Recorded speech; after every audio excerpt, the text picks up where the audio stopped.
Welcome. Good evening. So glad you could all make it. And Mariah, given that we have an intimate group here, I'm perfectly comfortable. If people want to speak up or raise their hand or whatever, we can deal with it. But certainly anything that for clarifications, pipe up.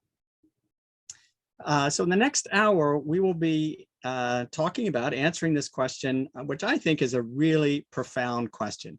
And by the way, I guess I should admit people too as they come in.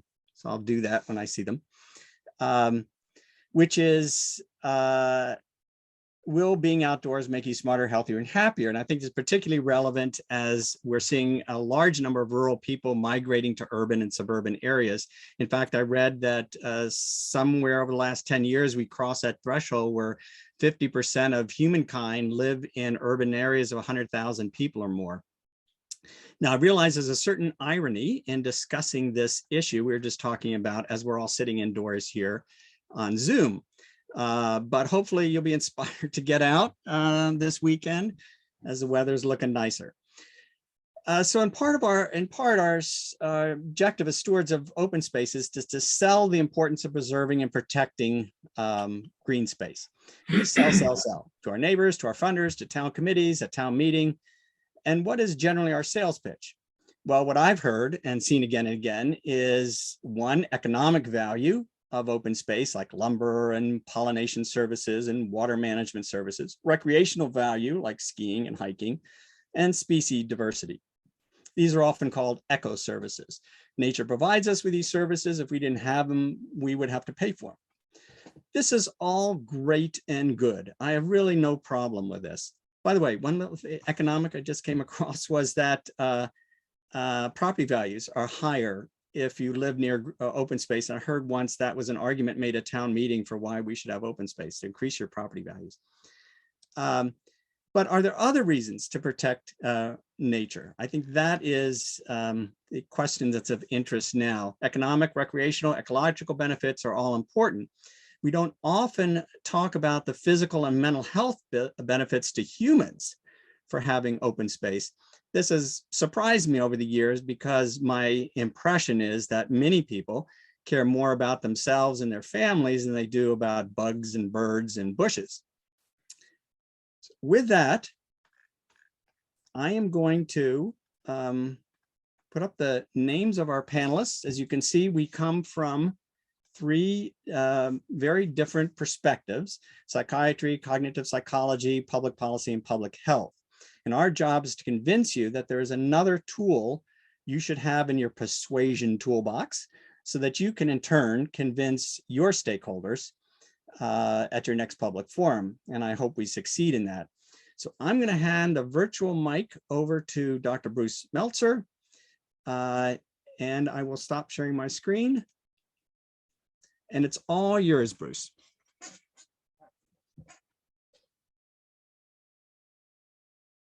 You're on mute. Yeah.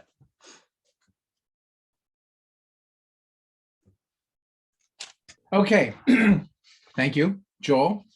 Following on Joel's lead, tonight I'm going to talk about and review with you some of the evidence linking urban green space or green infrastructure with human health and some of the large-scale drivers of human illness that can be mitigated by green infrastructure, problems that have been brought on by the global trend toward urbanization and obesity. And we'll look at some of the evidence for green infrastructure's role in affecting change to human health that have implications for healthcare expenditures. If we can make the case to our elected officials and large corporate donors that urban green space is capable of offsetting some health expenditures, it could make an attractive argument for increasing government and private support for urban green infrastructure. And I look forward to your questions at the conclusion of the presentations. This is my thank you slide.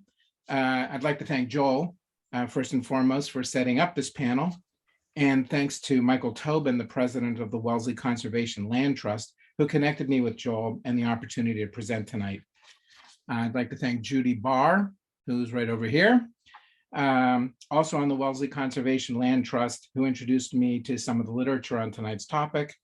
I benefit from the thoughtfulness, experience, and dedication of all the members of the Wellesley Conservation Land Trust, dressed as they are in their daily clothing.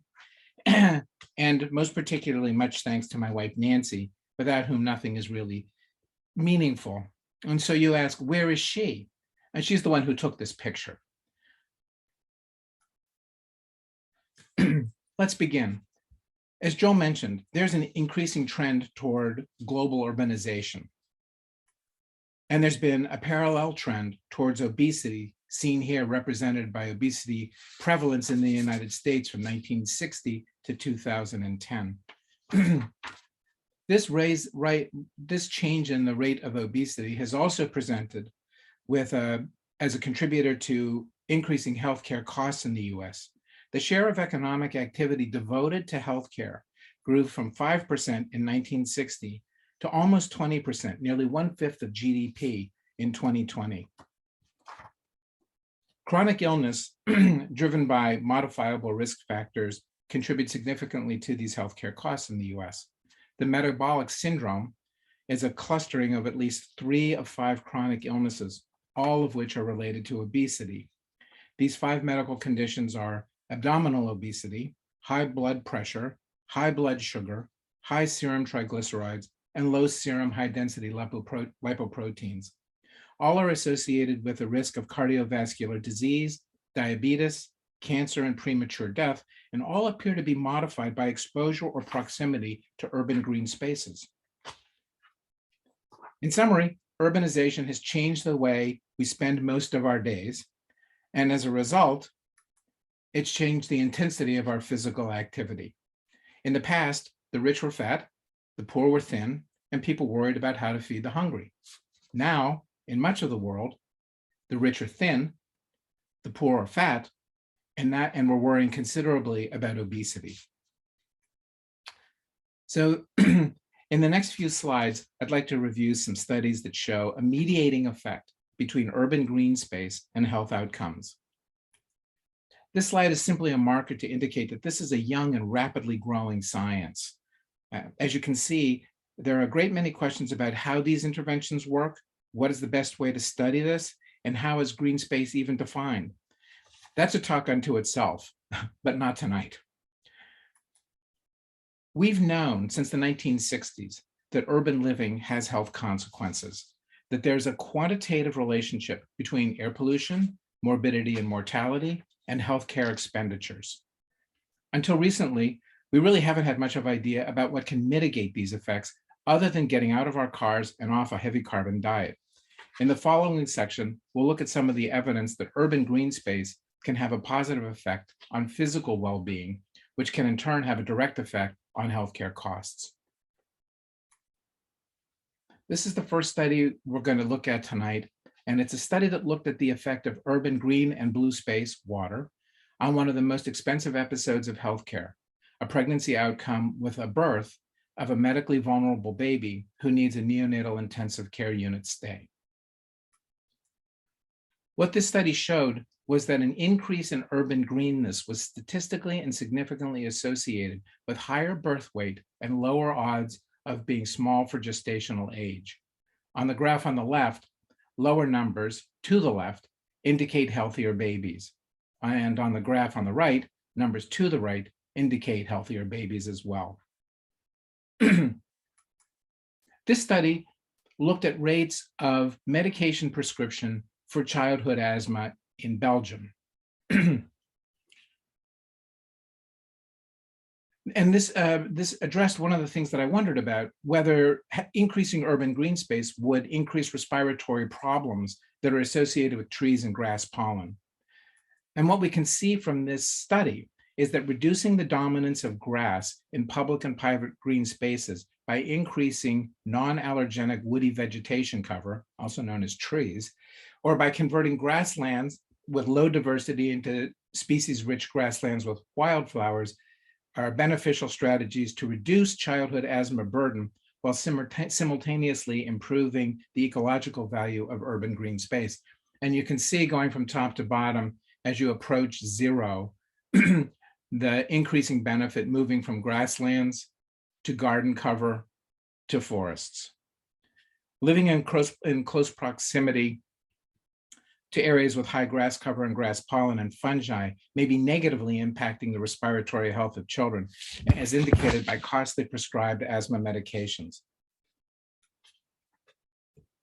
This next study looks at, it's really a prevention study, because allostatic load refers to the cumulative burden of chronic physiological stress.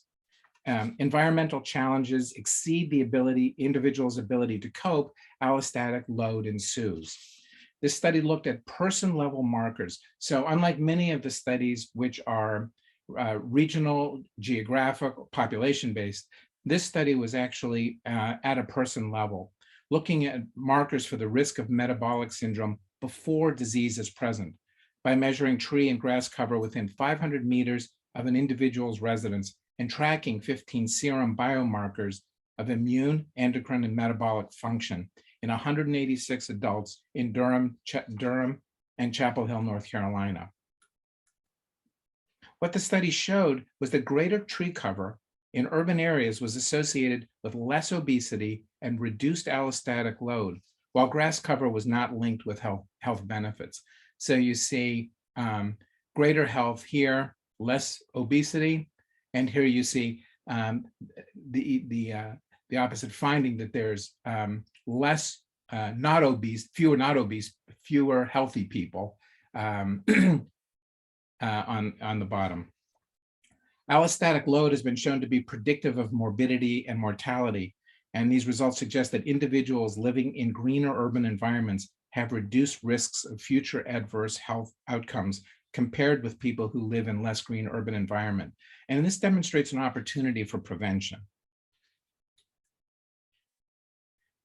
This study addresses two questions about time spent exposed, not necessarily in, but able to observe or be in urban green spaces and health outcomes. It asks these two questions. Do higher levels of daily exposure to nature predict better health outcomes? And to what extent are variations in exposure to different types of urban green space, trees versus understory, associated with human health? By the way, daily variation in exposure is a nice way of saying your commute. So here is one commute. It takes a starting point. It moves in 20-meter increments around to the ending point. And at each of these 20-meter increments, photographs were taken of the green space and converted to dense images that were then analyzable for for the percentage of green space. In the study, participants lived in cities with a population of more than 50,000 people. They indicated their home address and the top 3 places that they most frequently visited. The authors of the study used the length of every route to calculate the greenness exposure of every participant and to devise the average greenness percentage in all the street view images along the way. Those are the images on the right. They also considered the impact of transportation, classified as either fast, traveling by car or bus, or slow, walking or biking. The authors were able to calculate at the individual level the weighted green index for all 201 participants, and the weighted green index ranged from 1.5% to 34.7%. And they administered 2 standard questionnaires. One, the SF-12, which is a general health questionnaire, and a perceived stress scale, which is a measure of stress. As you can see in the box, the average SF-12 score in the US is 50. So all scores above 50 are above average, and all scores below 50 are below average. And you can see that there is a large cumulative effect on overall health scores for people who live in greener urban spaces. Specifically, higher neighborhood concentrations of tree canopy were related to better physical health and overall health. In contrast, the health association with understory vegetation were inconsistent. In most cases, understory vegetation had a negative relationship with stress and mental health. This slide, again from that same study, where you see the plus marks in the box in blue, indicates where there's a positive association between physical well-being and green space. This had a catchy title because it had the phrase sudden unexpected death in it. Sudden unexpected death is something we're trained in medical school to recognize very quickly as a bad outcome. This study asked if there's a link between access to green space and sudden unexpected death, also referred to as sudden cardiac death, by looking at the individual level of 396 sudden unexpected deaths in out-of-hospital deaths in Wake County, North Carolina. Sudden cardiac death constitutes a large portion of mortality in the United States. At the center of the map is Raleigh, North Carolina, and spatially clustered sudden unexpected deaths in Wake County are shown here. The table on the upper right may be partially obscured. The table on the upper right shows sudden death incidence inversely associated with green space. So moving to the left is associated with decreased rates of sudden cardiac death. And that correlated with tree canopy. Tree canopy increases in greenway density was associated with a decrease in sudden unexpected death by 18%. And increased forest area was associated with a 10% decrease in sudden unexpected death. Because green space can promote physical activity, reduce stress, and buffer air pollutants, it may have beneficial effects for people at risk of sudden unexpected death, such as those with heart disease, hypertension, and diabetes. This is an overlay of barbecue joints in the Raleigh area. They pretty clearly do not cluster with sudden unexpected death. There's no way to say for certain that barbecue in Raleigh area is protective, but it could very well be given this data. It may be worth studying this question, and I would be happy to volunteer for that study. And this is the most startling benefit of urban green space I encountered in preparing for this talk, and I'd like to thank Sadiya, whom you'll hear from next, I believe, for bringing this area of study to my attention. About 15% of the land in US cities is deemed vacant or abandoned, and that's an area roughly the size of Switzerland. This study reports on citywide randomized controlled trial looking at the effects of interventions that restore vacant land on the commission of violence, crime, and the perception of fear and safety by the neighbors. Again, this is a person-wide, a person-specific sample. A total of 541 randomly sampled vacant lots were randomly assigned into treatment or control arms, and outcomes from police and 445 randomly sampled participants were analyzed over an almost 2-year period. Participants living near treated vacant lots reported significantly reduced perceptions of crime and vandalism by almost 40%, significantly reduced safety concerns when going outside their home by almost 40%, as well as significantly increased use of outside space for relaxing and socializing, 3/4. There were also significant reductions found for crime overall by 13%, gun violence by 30%, and burglary by 22% after the treatment of vacant lots in neighborhoods below the poverty level. This is another study demonstrating the same thing, but it just had a nicer graphic where you can see what it looked like before and after greening. The mechanism for this would be very interesting to know. There's some suggestion that not being able to hide weapons, not being able to hide yourself, not being able to hide drugs may all contribute. But the interesting thing about this was it extended out for a considerable radius from the greened area. It wasn't specific just to this one neighborhood or block, which led to this article in the New York Times, how to buy a vacant lot, how to buy a vacant lot. We see highway signs all the time that read, "This mile sponsored by Thrift Books or your local sneaker company." Perhaps a similar model can be developed to reclaim urban green space. The studies we've looked at tonight show how urban green space can positively affect the health of babies before and at birth, reduce children's need for asthma medication, reduce all-cause mortality, reduce allostatic load preventatively, improve healthcare outcomes overall, decrease sudden cardiac death, and reduce violent crime. The cutting-edge technologies that we have that are available to us have made great changes in our lives, many beneficial. However, these benefits have been accompanied by an alarming diffusion of sedentary lifestyle disorders. The pandemic expansion of metabolic disease and obesity is associated with physical inactivity, which may be one explanatory model for the benefits of urban green space. Healthcare costs are affecting the global economy significantly and individual budgets and lives directly. During the last decade, numerous cities and organizations worldwide have started to adopt strategies aimed at improving access to green spaces for city residents.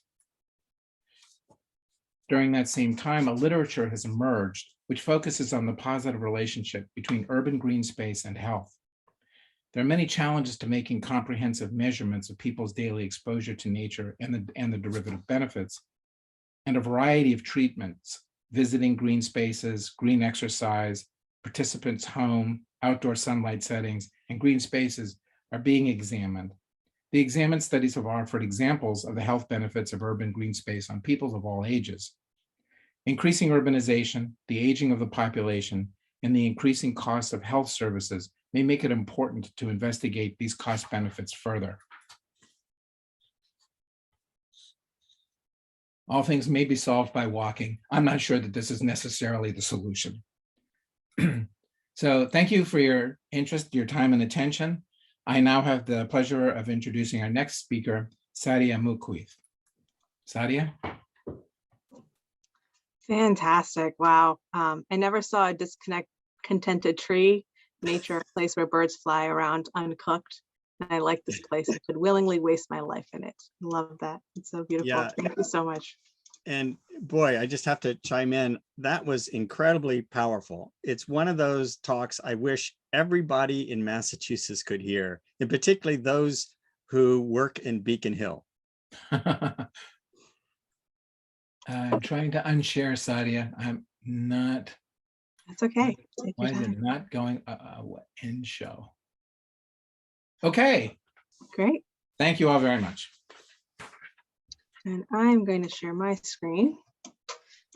Okay. Share.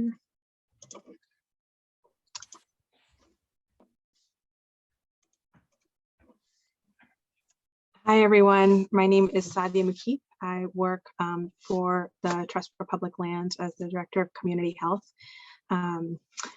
First and foremost, what an incredible presentation. Thank you so much, Bruce and Joel, for inviting me to this conversation. I will be taking a slightly different lens to this work and really talking about the practice of green space and how it informs health and well-being.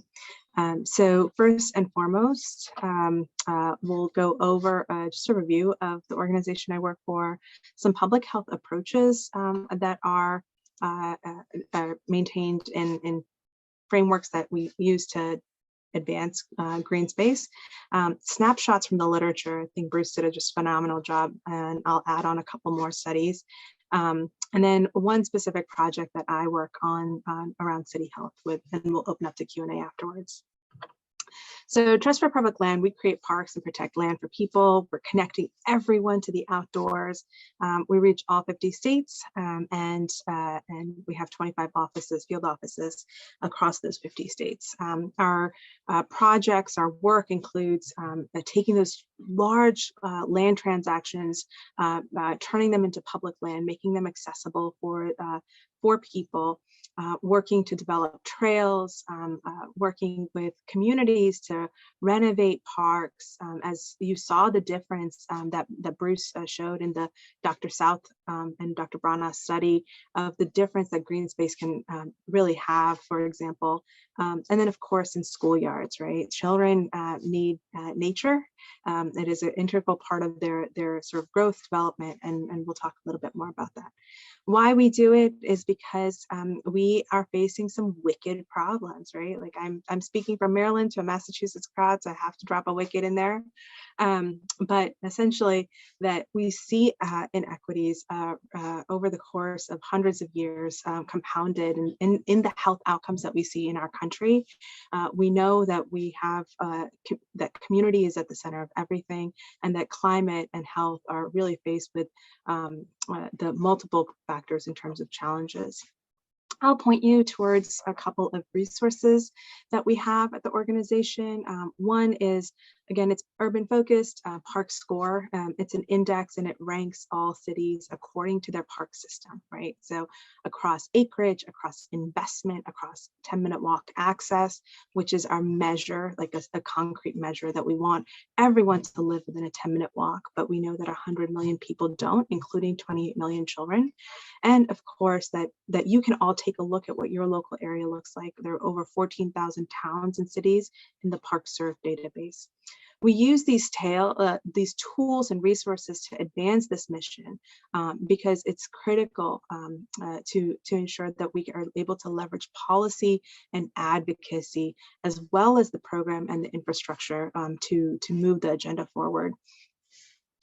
We also have a significant body of work that works in local and state bond measures, and we've raised the organization has raised $80 billion in local bond measures since 1996. In Massachusetts, our fearless leader is Kelly Bowling, and so I just want to say thank you to him and all of his incredible work. He's the Associate Vice President and the Massachusetts and Rhode Island State Director. And if you'd like to learn more about our work, I encourage you to visit our website. We've preserved more than 14,000 acres of land for people in Massachusetts, created a park or natural area within a 10-minute walk of 250,000 people, and there are 187 active completed projects. That was a mouthful. So I'll talk a little bit about public health, right? So we've talked, I think, the perspective of how nature reaches people and the impacts it has on individuals. And often in the setting and the way that we think about health in our country, it is through that perspective of healthcare and not necessarily about that magnified impact on populations. And that's really where public health comes in. We're looking to promote the health of the population. And so we need to look at the space and place that the population exists in. This image is one from Castellucci and Auerbach in a health affairs article, again, focusing generally speaking in health policy, that we have really focused in our approach and in our work in the public health system on these medical interventions, really downstream individualistic support, individual counseling, these are important, vital, critical, definitely. But we need to get moving upstream and into the community conditions. There's a little bit of movement into like food insecurity programs, into like individual Parks RX programs, for example, but that we need to ensure that our community conditions, also known in wonky public health language as social determinants of health, that these are the conditions in which we live, learn, work, and play, are really factors that advance a sort of a default setting that is a healthy setting. And that includes our laws, our policies, and our regulations, as well as our physical infrastructure. And that's really where this image by former CDC Director Tom Frieden fits in. It is a way to think about this work, that if you have an individual, you're reaching a smaller population impact, that if you're able to change the bottom of the pyramid with these default settings of society, as well as the sort of socioeconomic factors that are driving the inequities. There are other public health frameworks. One of those images here just represents it really well, that we're going from public health to global health, that we're all connected, we're all living in the same house, and that we're living with other members of that community, including animals. And that's the One Health approach, focuses a lot on zoonotic transfer of diseases. But then there's also planetary health. Can we safeguard the health and well-being of our current and our future generations through the stewardship of Earth's natural system, and rethink the way we move? So Bruce had mentioned the commute, critical part of it, right? Are our commutes green? How we eat, how we move, how we house ourselves, power and care for the world. And so that really leads me into this conversation around green space. In the social determinants of health dialogue that we have in our country, it is so, especially in our healthcare settings, it's so focused on housing, transportation, and food insecurity. And that is valuable, definitely valuable. We need to, in addition to that, think of people as whole systems and move the agenda forward when it comes to nature as a factor that influences our health outcomes. And that's one of the studies that I'll be looking at, look specifically at spending time in nature. So most people have busy schedules. Like, how do we think about what amount of time we need to spend in nature to quote unquote acquire these benefits? And so folks in England did a nationally representative, they took a nationally representative sample of about 19,000, almost 20,000 people, and they looked at a weekly measure. They looked at both the number of visits as well as the duration of visits. And they asked them, so this is a self-reported study and is looking at an association. So that means there's a lot more that we need to learn. And they found that the people who spent 120 minutes, so that's about an hour or more in natural environments, and that's a very big category, reported better health and improved sense of well-being. It did not matter in this study how those 120 minutes of contact was achieved, whether it was one long 2-hour hike, whether it was several shorter visits. So that's something to keep in mind. That's an important part, right? How we get our time in nature. This is also really important because they flagged that we need to look at these prospective, like longitudinal, long-term studies. It's a really critical next step in developing an understanding of what those nature exposure guidelines can be. Often in physical activity literature, we'll refer to the 10,000 steps, but there's a lot of mixed references around that. So we want, as public health practitioners, want to recommend something very concrete. But we do know that there are implications across the life course, right? So that I come from the world of maternal and child health, so I really am focused on youth and children and how they experience nature. There's this Danish study that looked at cumulative residential green space. So the vegetation index, they use that as the NDVI as their independent variable, and they looked at risk of psychiatric disorders over the long term. Now in Denmark, it's really unique because they have a lot of data, and it's a very small country. They have very specific data for all of their residents. And so they looked at individuals who were born between 1985 to 2003, who were living in Denmark on their 10th birthday, and then who they had longitudinal data for. And they linked all these individuals to the residents, to the Danish psychiatric register, psychiatry registry.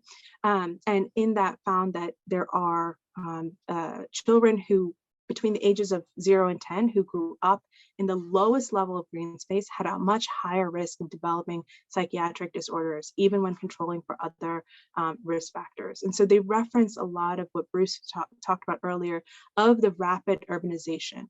Now, I am not the expert in psychiatric disorders. We have an expert in the room, so I will refer to them, but there's such a range, and that each individual illness, each individual disorder had a different level of connection and impact there. And finally, there was this fantastic study released in 2021, and it was in pediatrics, and they looked at all of the literature, right? So they looked at all of the literature across nature contact and the impact on children's health, because we have really key stakeholders involved in this conversation, which is the American Academy of Pediatrics. Pediatricians are among some of the individuals who have the most contact with their patients, among other providers as well. But at this stage, the AAP, American Academy of Pediatrics, puts out recommendations based on the literature. And they reviewed only quantitative studies in this process. And they found that in those 296 studies, which really ran the gamut of physical activity, mental health, asthma, cognitive and behavioral health, that most often there was a positive relationship between nature and children's health, and the strongest one was in physical activity. Now, this is particularly important. This is particularly interesting because we, as Bruce mentioned, we do have an obesity epidemic. It is really, really important to recognize that CDC actually released research recently that physical inactivity, so when you're not active, was connected to a higher risk of severe COVID outcomes. And so this is a behavior that we can do something about. And then in 2019, the Outdoor Foundation actually released its own study, and they found that nearly half of the US population doesn't participate in any outdoor recreation at all. So only 17.9% got out only at least once a week in 2018. That was before the pandemic. And the pandemic really has brought us much more indoors in many ways. And children over sort of the decades have really been on the decline in terms of time spent outdoors, much more connected to our screens. And the Outdoor Foundation study found that children took part in 15% fewer outdoor activities in 2018 than they did in the 6 years prior. So this is really critical. We know that 25% of US adults are not active at all. Physical activity is an important part of this conversation, and there is a component to this. Now, this study was really unique. They left out outdoor time. They really focused in on nature contact to be specific about what that exposure was. And it's really, I think, important to think about how urbanization and nature then come together, right? So just spending time outdoors might be, yes, great for you. It may have some positive benefits, but we really need to think about that mechanism of how nature fits into this conversation. And, you know, this is one example of the work that we've done in New York and Brooklyn.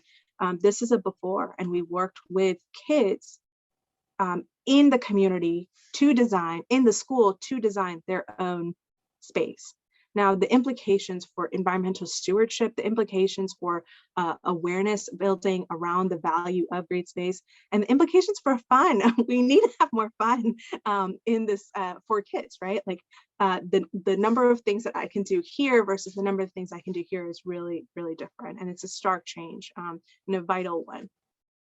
So as I had mentioned, how do we think about urbanization and how do we think about green space coming together is one project that I'm working on where an organization called City Health. City Health is an initiative of the Diploma Foundation and Kaiser Permanente, and it aims to help cities thrive through policies that are really improving everybody's day-to-day lives. And they have a package of, I've only sort of picture grabbed 9 policies here, but they have a package of 20 policies that they are promoting with 75 cities. They were working previously over the last 5 years with 40, and they've added 75 cities, and those cities are the largest, most populated areas. But I believe that this can be applied to many towns, many townships across the country, no matter the size, and thinking intentionally about how people not only have access to space, but also get engaged in space. And so we came up with a medal system. They use medals. They have like gold, silver, and bronze, depending on how your city's doing around its policies. And we looked at the literature in this process. Over about a 6-month process, we took a look at the literature. We identified 2 key policies. First, is there a ratified comprehensive plan or a city policy? That means not just a pledge, but just really looking specifically at a ordinance, an executive order, a law, a regulation, actual policy language, right? Politicians can often say things. We've got to put it in the books, right? In the black letter of the law, and to either increase tree canopy or ensure that people have access to a park within a 10-minute walk of their home. Second, and that would allow cities to achieve this bronze medal. Second is that there's actually some excellent work out of 2 different people. There's research out of and I've forgotten the author's name, forgive me, but out of Kaiser Permanente, they looked at Kaiser Permanente's data and specifically found healthcare cost savings with individuals who were living in more green areas. And that was actually published in 2022. And then there's also a 2018 paper that we found that looks specifically at investment in parks and green space budgets that was associated with reduced mortality. And that really looked specifically at this connection of over 30 years across all the counties that they had data for, that the researchers had data for across the country. So really robust data sets there that they're working with. So we want the city's public spending on parks and green space to be above that national median as it stands now. Park Score, as I mentioned earlier, is the data source that we use because we're consistently collecting information about our parks and green space investments across all of those 100 largest cities. And then finally, equity is a critical component threaded throughout all of this work, that we ensure that it's not just words that, oh, we're going to be equitable in our distribution, because we know that parks in Black and Brown communities are a fourth of the size as they are in white communities, but that, or half the size as they are in white communities, but that we're really putting down on paper that we're going to prioritize based on socioeconomic metrics or health need metrics. Some places look specifically at infant mortality data, asthma data, other information around where these approaches are that we need to prioritize, because park budgets are small. They're often the first ones on the chopping block when there is any economic challenge, as we saw in 2008, 2011. And so we really want to be intentional about uplifting that equity component, as well as the investment and the actual policies, which goes to the bronze, silver, and gold. And then, so finally, we do this work at the policy level, but community health, I'm the director of community health, not the director of public health, is really a multidisciplinary collaborative enterprise. And we want to work together, right? Working together to optimize the health and the quality of life of people. And so things to consider as we move forward, whether in a rural area, whether in an urban area, or everywhere in between, who is being served by the work? Right? Who is being served by the space? How are people, animals, the entire ecosystem being affected? How are people engaged in developing that space? One of my favorite projects are the community forests that connect small towns across New England, and that involve people in that conversation. The youth, the schoolyards involve kids in designing their own space. And then what barriers or enabling factors do people face in getting outdoors? Sometimes there's space already available, and yet we're not able to use it. What are those challenges? Is it ADA accessible? Is the path to that space accessible, walkable, bikeable, etc.? So thank you so much. I really appreciate your time, and thanks to all the organizers. And I will pass it over to Joel, I believe. Yes. Okay, and as soon as you stop sharing your screen, there we go. Well, wow, I think that was an amazing 1-2 punch there, from the data coming out of the medical community to policy and public health. And I don't know if there's any Mass Land Trust people on this bridge right now, but I think we have our keynote approach next year for the conference, it seems to me. Very powerful message. We are going to stay in the researchy mode, talking more research, but now we're going to the psychology of being outdoors. And just a little personal journey of how I came upon this, maybe, I don't know, 30, 40 years ago. It just seemed to me every time I was reading about memoirs of people, how often the importance of being outside comes up. Beethoven would walk in his local parks in Vienna for hours every day, regardless of the weather. William James talked about how hiking in the Adirondacks was transformative. He suffered from depression. And in particular, I think this guy here, Frederick Law Olmsted, was really prescient in, he was a park developer. And he believed, as he says here, that being in nature employs the mind without fatigue, and yet exercise it, tranquilizes it. And we will see that come back again in research 150 years later. So I thought this too. This is for you, Bruce, in particular. This is Benjamin Rush.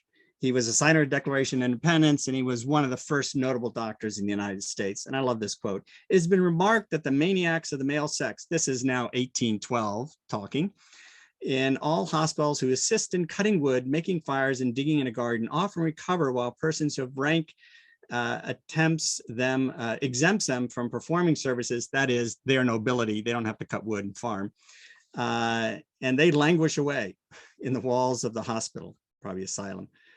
Some people talk about him as being the first psychiatrist. So, and the nature effects, by the way, then continuing along, it was impressive to me how often when the philosophers of science, the historians of science talk about that great invention occurred while somebody was walking in the woods. And they got this great insight. People like James Watt and the steam engine that came to him as he was walking in the park, and also very famously was Tesla and AC power.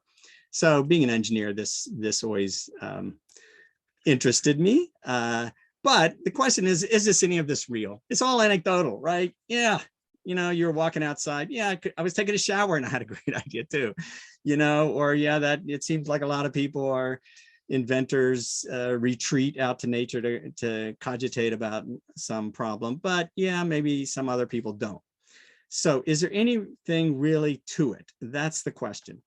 And really, for a long time, no one knows. No one knew because, as Robert Ehrlich, one of the founders of this field, said, there was just no funding. Nobody was doing any research in here. And this is 1993.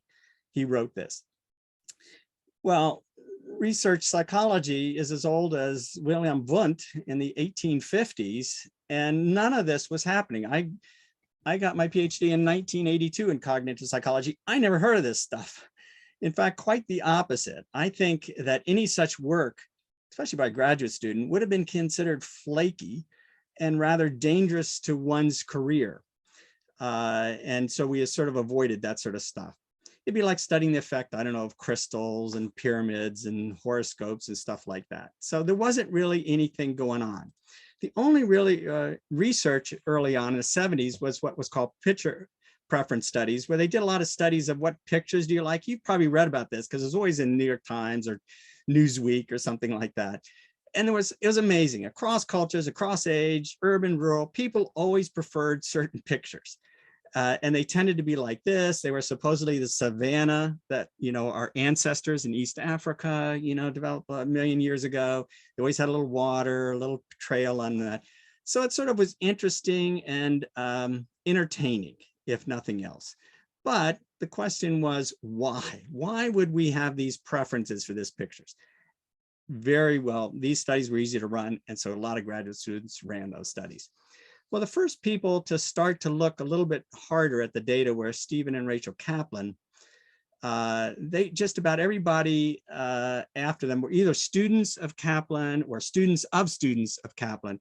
By the way, just sadly, I found out he died a year ago, Alzheimer's.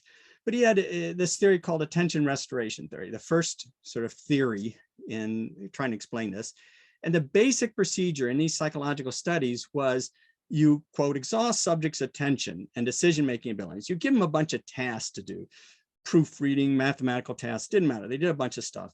And then you divide your subjects into two random groups, A and B, and one watches some nature scenes and others do something else, like they watch urban scenes.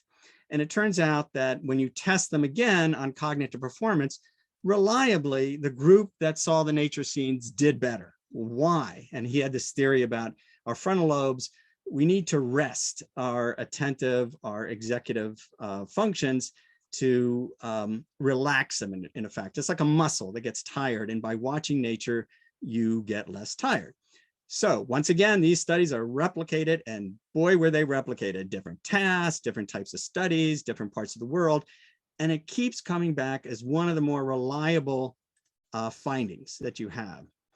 Well, this guy Ehrlich then becomes very famous in a really landmark study is in 1984.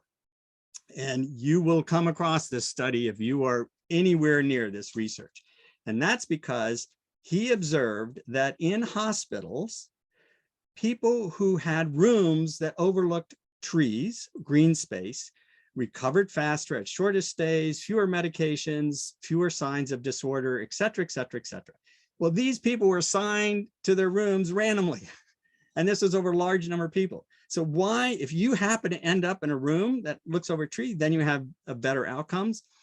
So those sorts of surprising findings are always fun. But it was repeated in dorm students who have dorm rooms that overlook green space do better. Boy, you know, now I wish I knew that when my kids went to school. And inmates in prison, same sort of thing. Inmates who overlook green space had fewer problems with the staff, et cetera. And these are, you know, well researched. And they also look at just paintings on the wall, et cetera. So a little personal anecdote here. Just 2 weeks ago, I was in the clinic, in the hospital for an ultrasound. And I was not having a baby, I assure you, Sadiya. And I was lying down there and I look up at the ceiling and there's a picture. One of the tiles has been replaced and there's a picture of a tree. I regret I didn't take the picture. It wasn't this particular picture. I got this off the web. I thought it was amazing. I wish I'd taken a picture. Here I was researching this thing and they put a picture of a tree above me as I'm having an ultrasound. I just felt totally relaxed after seeing that. By the way, this guy, Ehrlich, he's still around. He's in Sweden now at a university. And he was so convinced about all this that really he's working with an organization called naturesacred.org, which sounds a lot like what you work with, Sadiya. They are looking at providing green spaces to hospitals in particular, and also to prisons and places like that. So David Strayer, also a student of Kaplan's, he extends this work further, where people actually work at a problem solving. You know, this whole notion that you get outside, you get in nature, and all of a sudden you get new insights on a problem. We wanted to actually look at that. So subjects work on some problem, they take a 10-minute break, either in a windowless room or a room with a view. This is an example of one study. He did many, many studies. And the group that's outside performs better when they come back to work on the same task. The groups that were just sitting in the room without a windowless room continued away without any improvement or, you know, loss. As he called it, a 10-minute dose of Ritalin, it was equivalent to. He coined the term soft fascination, that our minds need something that's sort of engaging but doesn't require too much focus. You actually need to daydream and wander a little bit, it turns out. Now, people often find it counterintuitive that stepping away from a problem will actually increase the probability of success, but so it seems. So Strayer is still working away, University of Utah. He's understand he's quite a character, and he takes his students out into nature, sometimes a week at a time, rafting on the rivers. And he hooks them up now to these portable EEG machines, new thing. They do this in Scotland a lot too, to actually monitor their brain as they're outside in nature.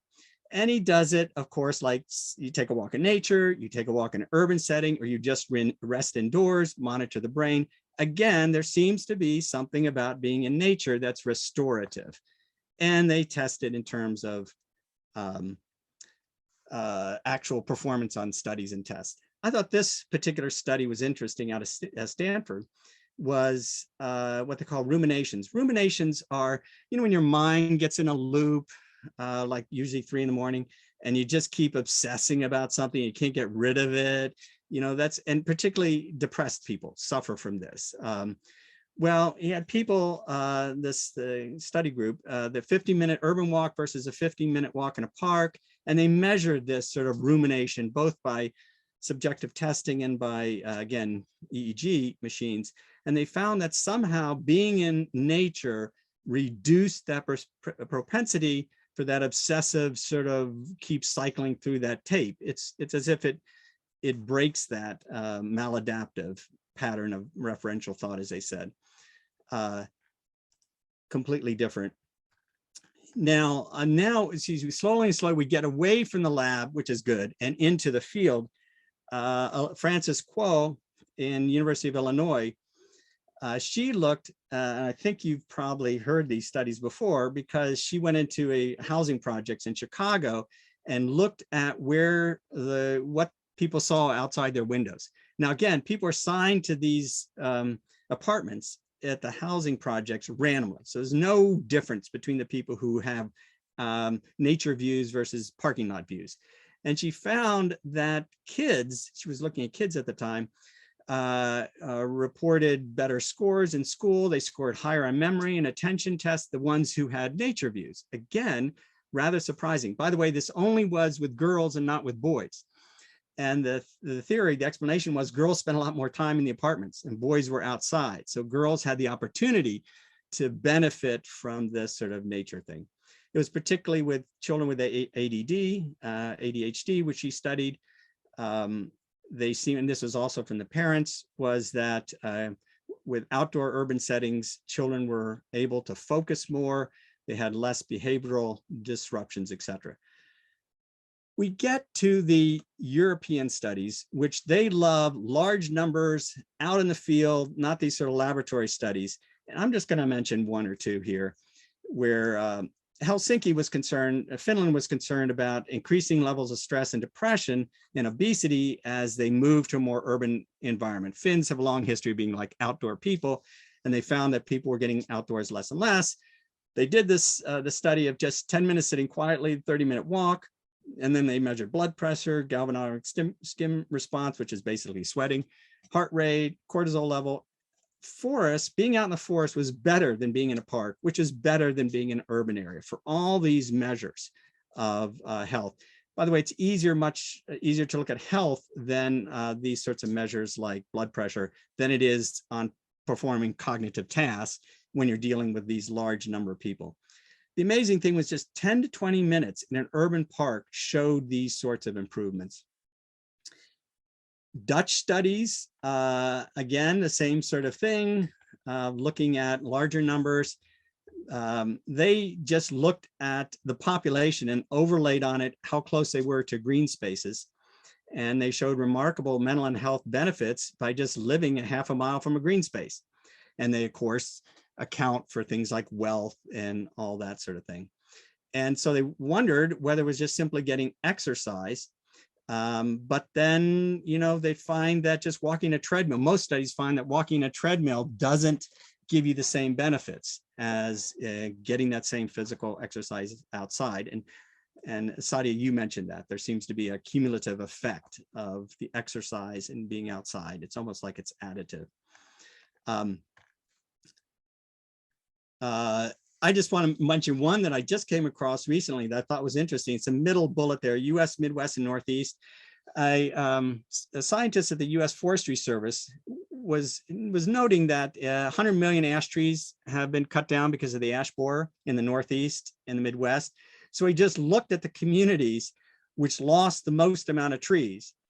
And he looked at the additional death rates, which is what you were talking about, Bruce, and found that this correlation between whether you lost large number of ash trees in your community, and it was sort of correlated with how many ash trees you lost and these metrics of disease. These are now large scale studies, a lot of people, and they tend to look at health benefits. I just thought it was interesting that Metropolitan Area Planning Council, this is in Eastern Massachusetts, they are now looking at that. This map is something they published about spatial distribution of foot trails and where people live. And this is why I said Frederick Law Olmsted was prescient, is because he understood this. He actually, with Central Park, he sent letters to all the doctors in Central Park with maps of how their patients could get to Central Park and Prospect Park, because he really believed that it was important that everybody have that sort of access to green space. One last slide on the research area here is there's something in particular about depression and anxiety, which is why I think a lot of people seem to be self-medicating by going to nature who suffer from depression. There's a whole book called The Wild Remedy by a notable author who suffers from depression and how she is self-medicating by going for walks every day. So the question has been why? I mean, why, if nature is helpful, what is it about a tree? Interesting, Bruce, that you're saying it's more trees than lawn. I'm going to kill my lawn and plant a tree, I think, after hearing that. But what is it about the nature effect? And I'm going to leave this to your imagination, and our slides will be available for people because there are so many theories. Everything from, oh, when you go out to nature, you sleep better, which is true. Oh, if you live near nature, you get more exercise, which is true. Down to, I don't know if you've read Hidden Life of Trees, interesting books. He talks about photosides. I don't know how you pronounce it, but that's the molecules that the trees emit. And he claims that is part of what stress reduction is about. There's everything you can imagine. Vitamin D, when you get outside, you get more vitamin D. It's, and the role of vitamin D as our body is very important. So I have a couple of slides here about this. This is one of my favorite statistical fractals. And I leave this to you to go, but it is fascinating that nature provides our brain with these fractals, and that's what our brain needs. And that's the source of this effect. I actually think it's all of them or some combination of these, and people are looking for a single, silver bullet on all this are probably not, it's not the way to go. So this stuff is important, I think. And as Sadiya was mentioning about some of the data on kids, and it is shocking to me, absolutely shocking. I like this, this research finding that kids today spend less outdoor time than do chickens or inmates, apparently. And, that is just, and that they spend less outdoor time than their parents did by half.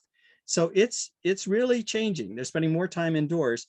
And if this is true, well, we're going to have a lot more ADHD, and, we don't have this, this RX, this treatment in a way of being outdoors. Just wanted to say, we mentioned this earlier, that I just came across this today, that Mass Audubon is actually providing Culture RX vouchers, as they say, for people who are suffering from various ailments. So in conclusion, from what you've heard today from 3 different speakers, is I think we need nature. Our thinking and our mood seems to benefit by being around trees, water, and open spaces. And even short exposure to nature seems to help. Longer, deeper exposures do even more for us. Long walks in nature may be the best of all. The studies have shown that exposure to nature makes us less aggressive, more creative, less anxious, more generous, less depressed, more compassionate. It improves our memory and our physical fitness. It lowers the probability of dying from various illnesses and increases our ability to focus and make decisions. Now, even if we don't know exactly what the source of this nature effect is, the data at this point, I don't think can be disputed at all. And because of these findings, everyone should have access to nature, just like everyone should have access to other factors that clearly improve our well-being, like good food, exercise, education, and medical care. Nature should be, access to nature should be considered in along with those lines. Okay, with that, open it up, stop sharing my screen, to any and all questions that people have. And has anybody been monitoring the chat? I have been, and I haven't seen any questions into the chat, but Rita did share that there's a Park RX program in Canada where medical doctors can prescribe national park passes to their patients. And Bruce, you said something that was in Korea as well? Korea and Japan as well. Yep. So in fact, Bruce, my question for you is, how has your peers in the medical profession responded to this sort of research? Do they know about it? Do they know about it and not care? Or we're on the cusp of some changes? I think it's a really interesting and emerging field. It has certainly not been, for example, the subject of a grand rounds recently, but would certainly be a great opportunity. I think that there's a real opportunity to disseminate more, but it's not something that one hears spoken of at all. I think and also just part of to- I'm sorry, Side. No, go ahead, Bruce. I was just going to say, one of the interesting challenges is this notion of when we talk about, well, first of all, a lot of the studies that all of us have looked at tonight have not been done in the United States. One of the things that's really striking when you start to look at this literature is that the United States is lagging terribly in the thinking about these problems, as evidenced by what's getting published from United States academic centers. So in Korea and in Japan and in Canada, the government pays for these prescriptions. Can you imagine? You would lose your license if you called a managed care company and said, I'd like you to fill this prescription for exercise. Right. Well, I think that, oh, Sadiya, you were about to say? Yeah, I think there's a couple of things to consider. Is what do the parks actually look like in your area, right? So a physician might be able to say, I want you to do this, but the range of experience around our green spaces in our country is also so vastly different. And so, how do we account for that? How do we think about that in that concept? And then the second component of this is that, as we promote sort of our physical space, not everybody feels comfortable outdoors, right? And so, like, where does that social component, until you feel comfortable outdoors, like, how do we create more of a community? So there are also things like, I actually went out this Sunday to there's a walk with a doc program, and so it's a community of people coming out together to walk around our local lake here, and specifically speaking, have physicians there to speak towards the benefits of exercise as well as mental health in walking in the outdoors. Yeah, it does strike me too that I go on a lot of walks in our woods and I don't see a lot of kids and even teenagers. What I see is a lot of people like myself that tend to be out in the woods. Now, they may be on the soccer field or studying for their exam, but it's also, who gets out and can you create an ethic where, it's a cool thing to do with your friends is to go outside. And we've talked about that, I do see Rita has her virtual hand raised. Rita, feel free to unmute or put your question in the chat. No, I wanted to give some publicity to the Greening the Gateways Cities program in Massachusetts. This program was launched, and I believe recently retired Bob O'Connor, who is Director of Conservation Services, I believe, at EEA in Massachusetts, was key to getting this program launched. And I think it launched around 2015, but they have planted probably by now over 25,000 trees in in gateway cities in Massachusetts. So cities with significant environmental justice issues and populations. And they're not planting trees just in parks, but in private residential yards, where the family is then engaged in taking care of the tree. Because I think they're only like 6 to 12 feet when they plant the trees. Yeah. So I think it's a fantastic program. If my memory were better, I could cite you the physician who spoke about the program and the impact it's having on children's health. This was pre-COVID several years ago. Mm-hmm. So everyone should be aware of this program. There's I put the link to the state site. Thank you. In the chat. Yeah, we'll look it up. It does seem interesting. Yeah. And it reminds me, there's a program in Louisville run by, I think it's Nature Conservancy, where they are similar. They're planting trees and they're doing a controlled study in some communities, sort of like what Sadiya and Bruce had mentioned, and in other communities, and then monitoring it over the next 20 years. And Philly has been doing some of that research. By the way, another anecdote is my wife is working on a new tree bylaw. I'm gonna make sure my door is closed here. So a tree bylaw for Weston. And I was talking to her about this research, and it's to prevent clear cutting and preserving more trees in Weston. And, she said, oh, that's all very interesting, Joel, but I can only make the economic argument here, like water and because, talking about psychology and health and having trees is just not going to seem somehow rigorous enough or, solid enough. It's going to seem a little flaky. So it's sort of interesting. And this is my own wife, who's trying to make a pitch to the town that we need a tree bylaw. Now I know Wellesley has a tree bylaw. I don't know how you got it through and on what the arguments were to get it through, but in Weston, we're going to take an economic approach. Tell you the truth, it looks these days like Wellesley has a tree removal bylaw, Joel. Well, that's why we're trying to adopt one. Yeah, we're losing trees. That paper might help when it comes to the economic. I just dropped it in the chat. They looked at individual level analysis of 5 million people and their healthcare costs related to residential greening. So Yeah. If she wants additional economic, there's healthcare costs are expensive. Yeah, I will pass that on. And Sadiya, I had a question for you. With all the work you're doing and looking at public health approaches to this, what do you see as the major roadblocks that you're facing? Is it financial? Is it educational? Is it, I'm sure there's a lot more you'd like to do. So I think part of it, there's always a resource constraints, right? We're trying to make good decisions in terms in terms of cities advancing it. But when it comes to health, there are so many competing priorities, right?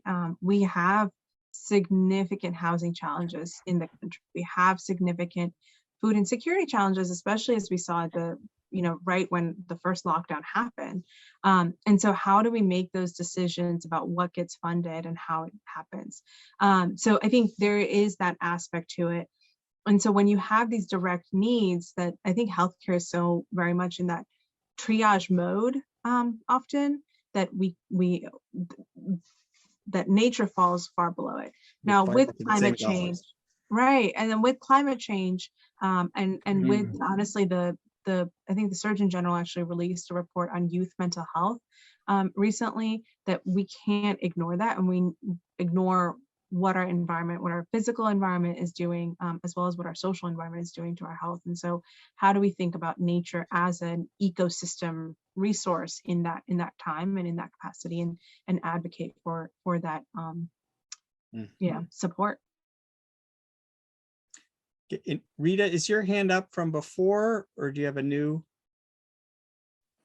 Oh, I just had a new comment that in our town, we're working on a project to try and conserve 21 acres of prime upland. And the first thing we tackled was the economic argument, because our local, assessments just went up. And so our taxes just went up, and everyone's like, oh, we don't care if there's 5 or 10 houses there. And so we put together the economic argument as to why conserving this land. So it is possible. And I'm not sure you felt the tremor down in Weston, but the earth shook because we just got support from the finance committee. And I think that might be a first. Yeah. Yes. So Congratulations. Offline, Joel, if you want to email me, I'll connect you with our brilliant treasurer who put together the whole financial argument as to why. And a lot of it had to do with the cost of average kid per house. Right. Okay. Yeah. Yeah.